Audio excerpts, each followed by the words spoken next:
এই নামটাই বড় অদ্ভুত, কারণ গ্রিস আমাদের দেশ না, অথবা ব্লু ব্ল্যাক ও transparent white, directed by Sudipta Laha.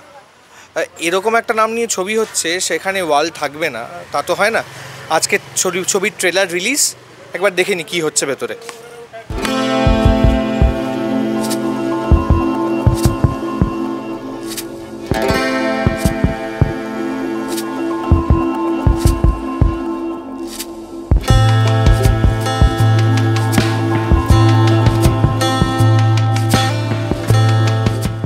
নামটা নিয়ে তো বললে, এই চরিত্রটা নিয়ে যদি বলা যায়, এবং তার সঙ্গে জড়িয়ে যে ফিল্ম উইদিন এ ফিল্ম, এবং তার মধ্যে একটা ছবি যার মধ্যেও ফিল্ম, চরিত্রগুলোর ব্যাপারে বলবো, বা আমার চরিত্রটা তারপরে বলতে পারি যে চরিত্রগুলোকে আমরা কেউই জাজ করিনি। মানে ডিরেক্টর প্রত্যেকটা চরিত্র তাদের মতো এবং রিয়েল লাইফ থেকে ইন্সপায়ার্ড, মানে অবশ্যই। আর মানে ও যখন গল্পটা শুনছিল, আমার মনে হচ্ছিল এই যে গল্পটা শোনাচ্ছে এটাও কি রাখবে। এটা অদ্ভুত এক্সপিরিয়েন্স, মানে এরকম অ্যাকচুয়ালি মানে এই ধরনের ছবি খুব কম হয়। আর সেই কারণেই আমার মনে হয় যে একদম অন্যরকমভাবে শ্যুট করা, অন্যভাবে এক ছিলতেও মেকআপ নেই মুখে, আচ্ছা, এক ফোঁটাও চুল কিচ্ছু করা হয়নি, জাস্ট এরকমভাবে এসছি। এবং আমি এরকমই একটা মানে কাজ করতে চাইছিলাম, যেখানে আমি বহুবার বলেছি যে কোনো মেকআপ করবো না এরকম অবস্থায়, মানে জাস্ট শ্যুটে এসেই, মানে তাহলে কি একটু শ্যুটে ওই টাইমটা সেভ হয়ে যায়, মেকআপ করার টাইমটা। আমি এমনি ভালোবাসি না খুব একটা মেকআপ করতে, তো ন্যাচারালি এসে যতটুকু করে প্রিপারেশন নিয়ে ঢুকে পড়া আর কি সেটে। খুব কম এরকম হয়েছে এতদিনকার একজন অভিনেত্রী, তিনি একেবারে একদম নব্য পরিচালকের সঙ্গে কাজ করছেন। না, বাট আমার মনে হয় আমি নতুন পরিচালকের সঙ্গে কাজ করেছি। আমি ইনফ্যাক্ট যদি সেটা না করি তাহলে তো বয়সের তুলনাও বলছি যে একদম অনভিজ্ঞ, এই কারণে বলছি কারণ সব না, অ্যাকচুয়ালি ওর কনফিডেন্স দেখে মনে হয়নি যে একবারও অনভিজ্ঞ। সত্যি কথা বলতে অনেক অভিজ্ঞ পরিচালকের থেকেই বরং আমার খুব কনফিডেন্ট মনে হয়েছে ওকে। মানে ও কিন্তু অনেকবার আমাকে কনভিন্স করিয়েই ছবিটা আমি করতে রাজি হয়েছি। অনেকবার মানে যে কেন এরকম প্রচুর প্রশ্ন, আমি এমনিও কাজ করতে গিয়ে প্রচুর প্রশ্ন করি যে এটা কেন, মানে আমি একদম মানে ওই পরিষা হলের মাথায় ছিল না কোয়েশ্চেন মার্ক। আমি ওই মানে সেটে ওই রকম, মানে সেটের আগে মানে প্রি প্রোডাকশনে খুব আমি জড়িয়ে থাকি যে কেন এরকম হচ্ছে, কেন মেকআপ করবে না ওরা, কেন একটা শর্টে পুরো সিনটা তোলা হবে, কোনো কাট নেই ছবিটা, কোনো কাট নেই। তো অবভিয়াসলি প্রিপারেশন অনেকভাবে নিতে হয়, প্রচুর ডায়লগস, এবং সেটা একটা জায়গায় ভুল মানে পুরোটা আবার প্রথম থেকে করতে হবে। তো সেটা জন্য একটা প্রিপারেশন দরকার। তো ওগুলো নিয়ে নানা প্রশ্ন, প্লাস নামটা কেন এরকম, তো সেটা নিয়ে অনেক প্রশ্ন ওকে প্রশ্নের সম্মুখীন হতে হয়েছে। তো ও খুব রেডি হয়েই এসেছিল যে হ্যাঁ এই প্রশ্নগুলো আমায় করাই হবে, এবং আমি মানে হি ওয়াজ ভেরি কনফিডেন্ট। শেষ প্রশ্ন, কোনো কিছু নতুন কিছু নিতে আমাদের একটু মানে দর্শকদেরও অসুবিধেই হয় যদি তোমাকে দর্শক আসনে বসানো হয়, কিন্তু নতুন জিনিস নিতে নতুন যদি আমরা না দিই তাহলে কি করে হবে? নতুন জিনিস যদি আমরা না দিই, আমরা নতুন কী করে এক্সপেক্ট করবো? আমি যখন একজন দর্শক হই তখন আমি নতুন জিনিস এক্সপেক্ট করি, মানে আমার মনে হয় যে নতুন কি দেখালো, এটা আমার মনে হয়। তো একইভাবে আমি যদি সেই ইনিশিয়েটিভটা না নিই, আমি যদি একজন নতুন পরিচালক, নতুন চিন্তাভাবনা, নতুন প্রযোজক, সব থেকে বড় কথা প্রযোজক পরিচালক দুজনেই কিন্তু নতুন, তো সেই অর্থে আমি তাদের কাজ আগে দেখিনি। তো কিন্তু আমার গল্প চিত্রনাট্য আমার খুব ভালো লেগেছিল সেই কারণে, এবং ট্রিটমেন্ট, ওই দুটো কারণেই আমি ছবিটা করেছি। এবং আমি কিন্তু বলছি আমার এক্সপিরিয়েন্স যথেষ্ট ভালো, মানে ডেফিনেটলি ওরা খুব কনফিডেন্ট। অ্যান্ড এই ধরনের ছবি মানে প্রযোজকের কথা আমি বলবো যে অভিজিৎদা যে এরম একটা ছবি দায়িত্ব নিয়েছে যে প্রডিউস করার, এটা কজন পরিচালক। একদম শেষ প্রশ্ন, আজকেই টালিগঞ্জে যেটা হলো সেটা হচ্ছে যে একজন পরিচালক তার শুটিং সিনে এসে দেখছেন যে খুব অনভিপ্রেত বিষয়টি, সেটা হচ্ছে যে শুটিং সিনে অত্যন্ত দুর্ভাগ্যজনক, মানে এটা এখানে এই কথা বলতে নতুন পরিচালক সেও নিশ্চয়ই আগামী দিনে ছবি বানাবে, অবশ্যই আমরা সবাই সাফারার হচ্ছি, এটা বুঝতে পারছে না, মানে এটা যে কতটা ক্ষতি হচ্ছে আমাদের ইন্ডাস্ট্রির জন্য, সেটা মানে এটা নিয়ে মানে সত্যি আমরা মানে একেবারেই এটা আমার মনে হয় যে এবার একটু ভেবে দেখার সময়।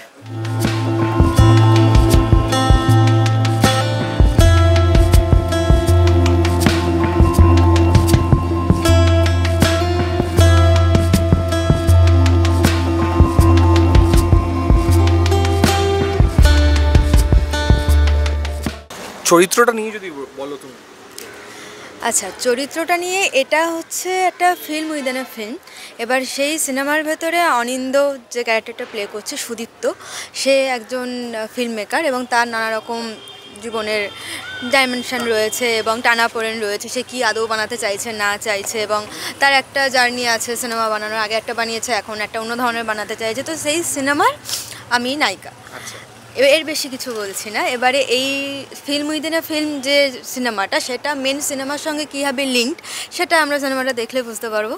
সিনেমার নামটা নিয়ে সবাইকেই প্রশ্ন করছে যে অদ্ভুত একটা নাম। যখন প্রথম শুনেছিলে, যখন এসেছিল তোমার কাছে, তখন কিরকম লেগেছিল? একবারে বলতে পেরেছিলে? প্রথম যখন আমি শুনেছিলাম তখন আমি একটু অবাক হয়েছিলাম। জেনারেলি আমাদের এখানে এক্সপেরিমেন্ট খুব একটা করা হয় না।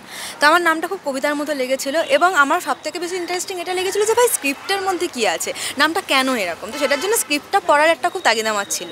তো স্ক্রিপ্টটা একটা ওয়ান্ডারফুল স্ক্রিপ্ট এবং এই কাজটা এমনভাবে শ্যুট হয়েছে।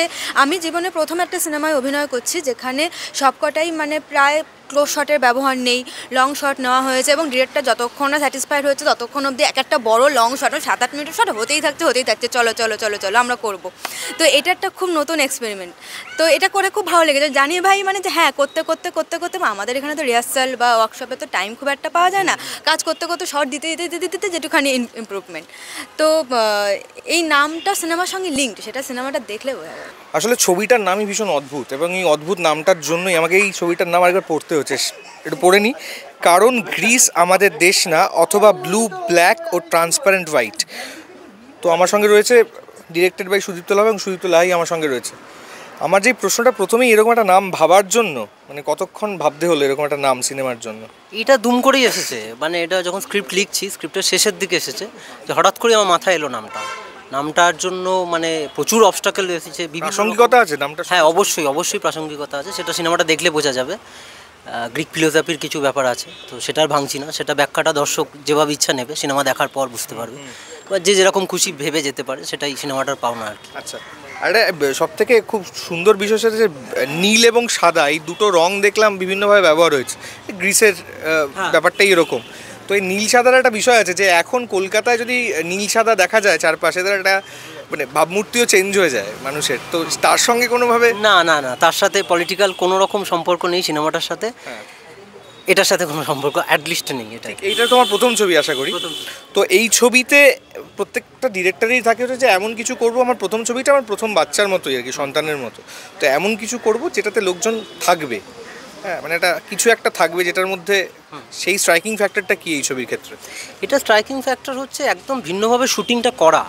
মানে আমার মনে হয় না খুব মানে বাংলা সিনেমা সেরকমভাবে হয়েছে, যেটা এই যে কম্পোজিশনগুলো করা হয়েছে, এক একটা সিন ধরো এক একটা শটে নেওয়া, মাঝে কোনো কাট নেই এবং কোনো ক্লোজ শট নেই, কোনো মিউজিক ছাড়া সিনেমা। এর আগে মনে হয় শব্দ হয়েছিল, যেটা কোনো ব্যাকগ্রাউন্ড মিউজিক ইউজ করা হয়নি। গোটা সিনেমায় কোনো ব্যাকগ্রাউন্ড মিউজিক নেই এবং ফিল্ম উইদিন এ ফিল্ম। এবং আর একটা পরত আছে সিনেমাটা, যেটা ফিল্ম উইদিন এ ফিল্ম।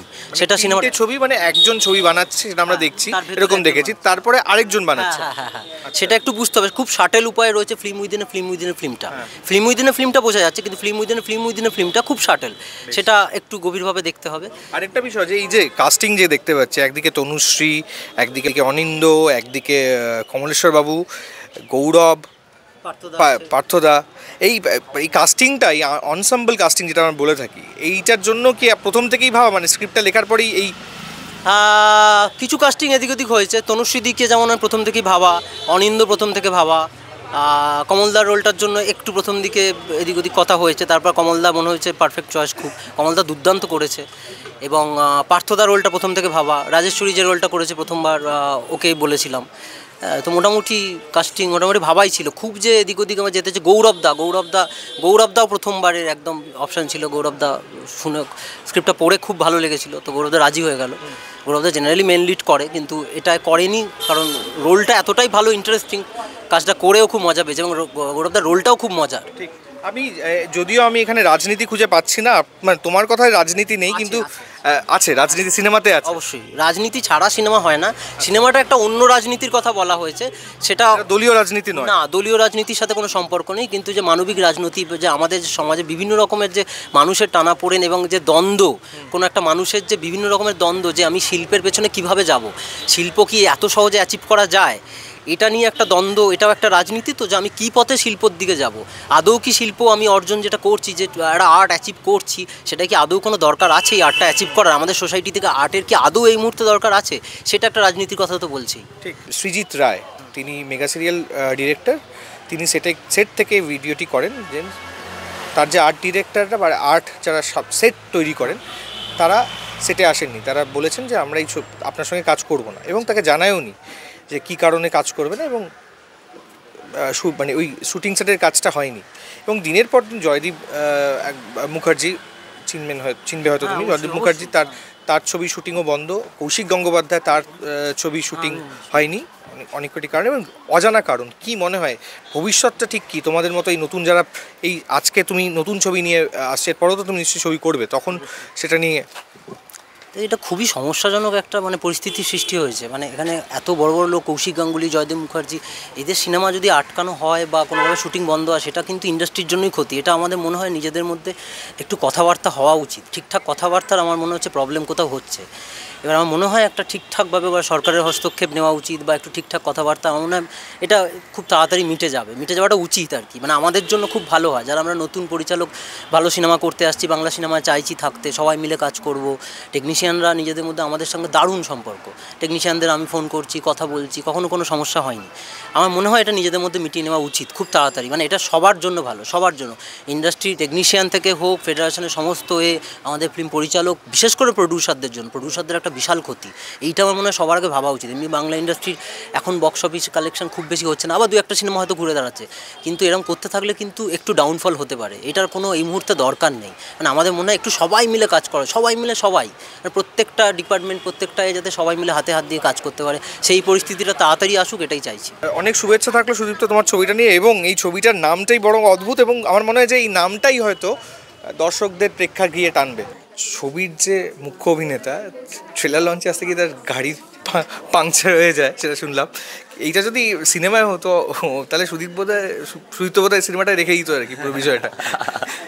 হ্যাঁ, সত্যি আনফর্চুনেট। তাও ভাগ্য ভালো যে আমি আগে থাকতে সময় নিয়ে হাতে বেরিয়েছিলাম, তাই জন্য পাংচার হওয়ার পরেও খুব বেশি দেরি হয়নি আশা করা যায়। বাট হ্যাঁ, সুদীপ্তর সাথে কাজ করার এক্সপিরিয়েন্স খুব ভালো। ওর প্রথম ছবি as a director and writer, এবং আমার মনে হয়েছে হয়তো হতে পারে, যেহেতু আমরা সমবয়সী, একই জেনারেশনের, কিছু কিছু ভাবনা মিল কথা পাওয়া গেছে। একেবারেই তাই। ও যেই গল্পটা দেখতে পাচ্ছিল, সেটা আমার মনে হয়েছে আমাকে দেখাতে পেরেছে, এবং আমি আশা করছি মানে যে I have been able to keep his trust. একটা অদ্ভুত বিষয়, এই যে তুমি হাসছো, খুব সুন্দর হাসিটা, প্রথমে কমপ্লিমেন্টটা দিই, তারপর প্রশ্নটা করছি। হাসিটা খুব সুন্দর। এবার সেটা হচ্ছে, সেটা সিনেমায় ধরা পড়ছে না, কারণ একটাও ক্লোজ শট নেই। এইটা অনেক মানে অভিনেতার অস্বস্তিও হয়, যে বাবা আমাকে তো অনেক দূর থেকে দেখা যাচ্ছে, মানে long shot, close shot, mid close, এইগুলোর বিষয়। তোমার কেমন লেগেছে? মানে অনেস্টলি স্পিকিং খুব একটা ডিফারেন্স না, বিকজ আমি কনসার্ন আমার পারফরমেন্স নিয়ে। ডিরেক্টর আমাকে বলেছে তোমাকে মাস্টারে ধরা যাবে, বা তোমাকে মাস্টারই ধরা যাবে, হ্যাঁ, বা যদি কখনো বলে ক্লোজে একদম টাইট ক্লোজ আছে, সেটার জন্য মুভমেন্ট রেস্ট্রিক্টেড হয়, বাট আমার পারফরমেন্স হবে না। বিকজ আমি যদি মাস্টারেও আমাকে ধরা হয়, আমি ক্লোজেও যেই অভিনয়টা করার চেষ্টা করবো, ইটস ট্রাইং টু এমিউলেট রিয়ালিটি। যেহেতু ক্যামেরা তো আনলাইক স্টেজ বা প্রসেনিয়াম প্রজেকশনের জায়গা থাকে না, it's more of reality, closer to reality. তো সেখানে ক্ষেত্রে আমার খুব একটা আলাদা করে পার্থক্য না। আরেকটা বিষয়, সেটা হচ্ছে যে শুনলাম যে এইটাতে কোনো কাট শট নেই, মানে কাট নেই আর কি, লেন্দি শর্টস। এটা কিন্তু বারবার রিহার্সালটা করতে হচ্ছে। আমি যতদূর বুঝছি যে ক্যামেরার সামনেই চলছে রিহার্সাল। এইটা একটা অদ্ভুত প্রথম কিছু, যেটা এক্সপিরিয়েন্স করলে বোঝায়। হ্যাঁ, মানে আমার কর্মজীবনে অভিনেতা হিসেবে তো স্বাভাবিকভাবেই প্রথমবার। লম্বা সিনস, কোনো সবই মাস্টার সিনসে নেওয়া। তো অনেকটা আমরা থিয়েট্রিক্যালি প্র্যাকটিস করতাম, মানে থিয়েটারের মতো করে প্র্যাকটিস করতাম, করে তারপরে we would go for the shot. কারণ একটাই মাস্টার শট, তো নাটকের মতো পুরো স্পেসটা আমাদেরকে দিয়ে দেওয়া হতো। এবার সেইখানে যেই যে অ্যাঙ্গেলসগুলো ধরা যায়, আমাদেরকে আমাদের মতো করে বিহেভ করতে দেওয়া হতো। সুদীপ্ত সেই পারফরমেন্স ফ্রিডমটাও দিয়েছে, অবভিয়াসলি ওর সেটা হিসেবের মধ্যে ছিল। তো খুব ইন্টারেস্টিং ব্যাপারটা। লাস্ট এক্সপেকটেশন কি? কারণ নতুন কিছু, আমি তনুশ্রীকে এই প্রশ্নই করলাম, যে নতুন কিছু নিতে বা অ্যাবজার্ভ করতে বা অ্যাকসেপ্টেন্সে আমাদের প্রথমে একটু সমস্যা হয়, তারপর আমরা হয়ে যায়। সেটা কি মনে হয়? এই ছবিটা সেই ধারাকে বা সেই পরের ছবি যদি এরকম হয় তাহলে আমরা ধরে নিতে পারবো আগাম, এরকম একটা মনে হয়? আমার না এই বিষয়ে অ্যাকচুয়ালি কিছু মনে হয় না, কারণ এই মুহূর্তে গ্লোবালি আমার মনে হয় মিডিয়া অ্যান্ড এন্টারটেনমেন্ট বিজনেস একটা ট্রানজিশনের মধ্যে দিয়ে যাচ্ছে। কোনো প্রযোজক, কোনো বড় বড় হাউস, কোনো ওটিটি কেউ প্রেডিক্ট করতে পারছে না দর্শকের কী ভালো লাগবে। Confuse state, confusing state, which I think is also good, because আমাদের তো প্রেডিক্ট করতে পারার কথা নয়। আমরা দর্শককে কেন আন্ডার এস্টিমেট করবো? আমরা আমাদের কনভিকশন নিয়ে যেটা মনে হয় ইন্টেলিজেন্ট কন্টেন্ট, সেটা একদম মেইন স্ট্রিম মাস এন্টারটেইনার হতে পারে বা এরকম অল্টারনেট ধারার ছবি হতে পারে, কিন্তু আমরা আমাদের কনভিকশন নিয়ে করবো। দর্শক আসবে কি না আসবে সে তারপরে বুঝতে পারবো। আমরা যদি প্রেডিক্ট করার চেষ্টা করি, সেই প্রেডিক্ট করার চেষ্টাটার জন্যই আমার মনে হয় আপাতত এই ট্রানজিশনটার মধ্যে দিয়ে আমরা যাচ্ছি, যে আমরা এত প্রেডিক্ট করার চেষ্টা করে ফেলেছি দর্শককে আন্ডার এস্টিমেট করে, যে আমাদের এরকম একটা লো টাইম দিয়ে যেতে হচ্ছে। তো হোপফুলি আমরা এটা বুঝতে পারবো যে we are not more intelligent than the audience, আর আমরা আমি এটা দেখাবো বলে ওটা দেখবে, এই এক্সট্রা মানে বুদ্ধিমত্তার যে একটা অদ্ভুত দম্ভ আমরা ক্যারি করি, হ্যাঁ, সেটা আমার মনে হয় না আমাদের আছে। এটা কমপ্লিট একটা ফলস বাবলে থাকি। সো আমি জাস্ট আশা করতে পারি যে ছবিটা মানুষের ভালো লাগে, যাদের ভালো লাগার কথা, যাদেরকে টার্গেট মাথায় রেখে মোটামুটি যে এরকম ধরনের দর্শক দেখতে আসবে, আশা করছি তাদের ভালো লাগবে। এবং শুধু এই ছবিটা কেন, যে কোনো ধারার ছবি বাংলাতে আমার মনে হয় ইটস ভেরি ইম্পর্টেন্ট যে তারা নিজেদের বেসিক বিজনেসটা করুক, কারণ তাহলে ইন্ডাস্ট্রিটা সার্ভাইভ করবে। গ্রিস আমাদের দেশ না অথবা ব্লু, ব্ল্যাক ও ট্রান্সপারেন্ট হোয়াইট ছবিটি প্রেক্ষাগৃহে আসছে 21শে ফেব্রুয়ারি। আমরা দেখালাম ট্রেলার লঞ্চ, ট্রেলারে কী বললেন সিনেমা নিয়ে গোটাটাই। এরকম অনেক গল্প, সিনেমার আলোচনা, সিনেমা রিলিজ, সিনেমা নিয়ে আরও কিছু জানতে দেখতে হবে দ্য ওয়ার্ল্ড.in। ক্যামেরায় রণদীপের সঙ্গে শুভঙ্কর, কলকাতা।